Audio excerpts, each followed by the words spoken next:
केंद्रीय राज्यमंत्री प्रतापराव जाधव आपल्यासोबत आहेत. हो, काय सांगाल? काल उद्धव ठाकरे यांच्या गाडीवरती शेण फेकलं, नारळ फेकलं, कशा पद्धतीने पाहता तुम्ही याकडे?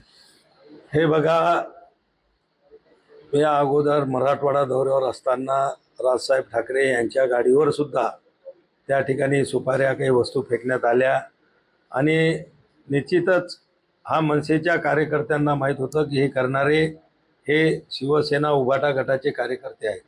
आणि म्हणून काल ठाण्याला उद्धव साहेबांचा ज्यावेळेस कार्यक्रम होता त्यावेळेस मनसेच्या कार्यकर्त्यांनी त्याला प्रतिउत्तर देत त्यांच्याही ताफ्यावरती बांगड्या असतील, सुपाऱ्या आपलं बांगड्या असतील, शेण असेल, नारळ असेल, हे फेकून त्याला जशाच तसं प्रतिउत्तर देण्याचं काम मला वाटते मनसेच्या कार्यकर्त्यांनी केलं असावं. मागच्या आठवड्यात सुद्धा अमोल मिटकरी यांच्या गाडीवरती हल्ला झाला होता आणि आता सुद्धा दोन ठिकाणी अशा पद्धतीनं हल्ला होतोय.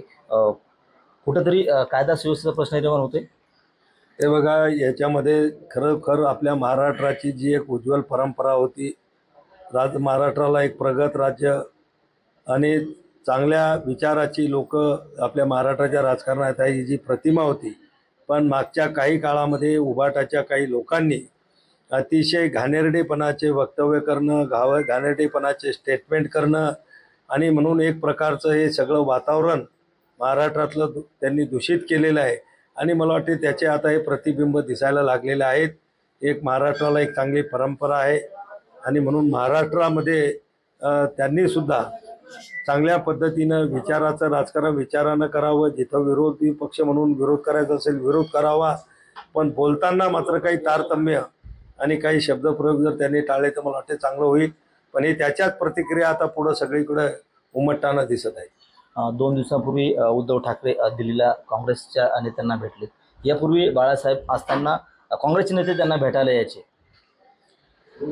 हे बघा, या अगोदर आमचे मुख्यमंत्री आदरणीय एकनाथराव शिंदे साहेब, आदरणीय फडणवीस साहेब, आदरणीय अजितदादा हे ज्यावेळेस दिल्लीला माननीय पंतप्रधान नरेंद्र मोदीजी असतील, माननीय गृहमंत्री अमित शहाजी असतील, यांना भेटून महाराष्ट्राच्या अनेक योजना ते मंजूर करून आणायचे. हजारो कोटी रुपयाचा निधी केंद्राकडून त्या ठिकाणी घेऊन महाराष्ट्राचा विकासाला त्या ठिकाणी गती देण्याचं काम गेल्या 2 वर्षामध्ये त्यांनी केलेलं आहे. आणि असं असताना सुद्धा त्यांच्यावर उभाटा गटाचे मग त्या ठिकाणी त्यांची कार्यकर्ते असतील किंवा नेते असतील, हे त्यांच्यावर आरोप करायचे की हे दिल्ली शहरासाठी लोटांगण घालायला त्या ठिकाणी जातात.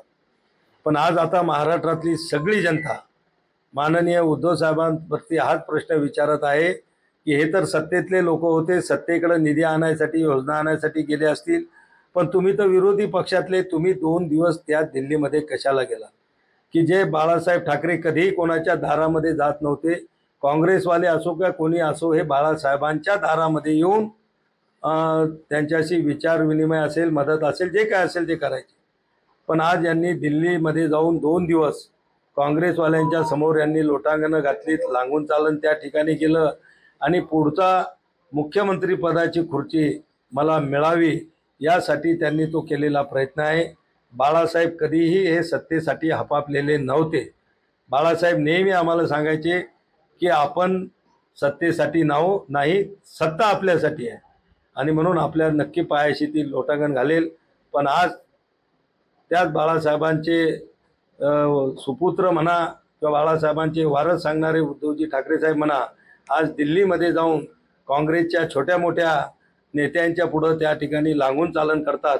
हा निश्चित महाराष्ट्रातील शिवसैनिकांचा आणि बाळासाहेबांच्या स्वाभिमानी विचारांचा हा अपमान आहे, असं महाराष्ट्रातल्या जनतेला त्या ठिकाणी वाटतं. उद्धव ठाकरेंनी एकनाथ शिंदे साहेबांना चोर आणि मांडूळ म्हटलंय. हे बघा, ही त्यांनी सुरुवात केलेली आहे आणि इतक्या दिवस एक बाळासाहेबांचे सुपुत्र म्हणून आम्ही निश्चितच उद्धव साहेबांचा आम्ही त्या ठिकाणी आदर करत होतो. पण त्यांना सुद्धा विनंती आहे की त्यांनी आपली पातळी सोडू नये. ते जर आमच्या नेत्यावर ज्या भाषेमध्ये आरोप करतील, पुढच्या काळामध्ये त्याच भाषेमध्ये त्यांच्यावर सुद्धा शिवसैनिक आरोप केल्याशिवाय राहणार नाही. आणि म्हणून आज या महाराष्ट्राचे मुख्यमंत्री आहेत, त्यांच्यावर असे गलिच्छ आरोप करणं, तुम्ही विचाराची लढाई विचारानं करा, विरोधाची लढाई विरोधानं करा, आमचा त्याला काही नाही. पण इतक्या खालच्या पातळीला येचाल तर उद्या जर तुमच्या बाबतीमध्ये लोक जर अशाच शब्दामध्ये बोलायला लागले तर मला वाटते मग तुम्ही सुद्धा त्याचं वाटून घेण्याचं काही कारण नाही राहणार. यानंतर जशाच तसं उत्तर देण्यात येईल. बिलकुल बाई, आम्ही बाळासाहेबांचे शिवसैनिक आहोत. बाळासाहेबांची शिकवण आहे की आरेला कारेन जशाला तसं उत्तर दिलेलं पाहिजेत. बाळासाहेब सुद्धा अनेक भाषणामधून जाहीर बोलायचे की आपल्या एका गालामध्ये जर कोण मारली तर आपण त्याच्या दुसऱ्या गालामध्ये कानपट्टीखाली आवाज काढला पाहिजे. हे बाळासाहेब जाहीरपणानं बोलायचे. आणि आम्ही बाळासाहेबांच्या विचारसरणीत तयार झालेले शिवसैनिक आहोत. बाळासाहेबांच्या विचाराला आम्ही मानतो. पण कुठेही संयमाला काही मर्यादा असतात. मला वाटते त्या मर्यादा आता यांनी ओलांडलेल्या आहेत. याच्यापेक्षा त्या पलीकडे यांनी जाऊ नये. गेले तर निश्चित त्याच भाषेत त्यांना शिवसेनेकडून प्रत्युत्तर मिळेल. नक्कीच. तर हे होते केंद्रीय राज्यमंत्री प्रताप जाधव. कॅमेरामन निलेश देशमुखसह गणेश सोळंकी, TV9 मराठी, ठाणे.